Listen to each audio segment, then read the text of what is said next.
n'y a pas que les chercheurs qui peuvent échanger leurs connaissances. Alors, je vais échanger ma copine Suzette avec ma copine Josette.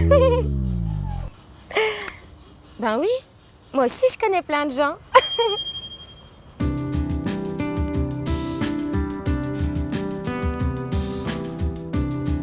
Face à la mondialisation de l'économie, à l'apparition des pays émergents, les vieux pays économiquement développés comme la Belgique, la Hollande, l'Allemagne, la France ne vont pouvoir rester compétitifs qu'en se jetant dans l'économie basée sur la connaissance, sur le savoir-faire.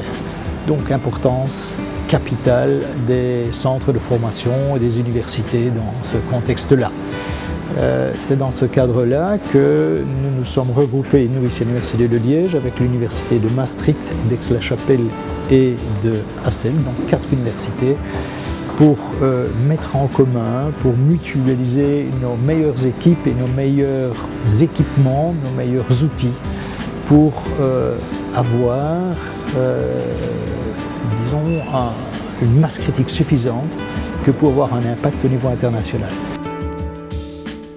Concrètement, notre projet, c'est une équipe d'à peu près 25 personnes réparties sur les 4 centres, aux compétences diverses.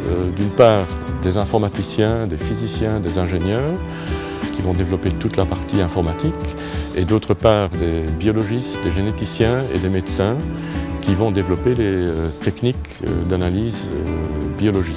Une entreprise qui développe un programme de suivi informatique de patients qui sont à risque cardiaque.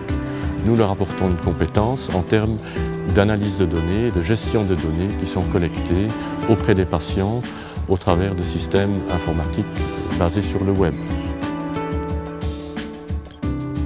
Nous voulons avoir des équipes de recherche performantes, nous voulons être capables d'attirer chez nous les meilleurs chercheurs qui viennent du monde entier.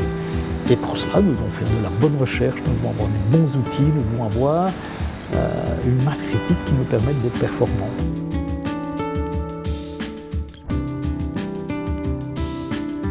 Ben voilà, il suffisait de le dire.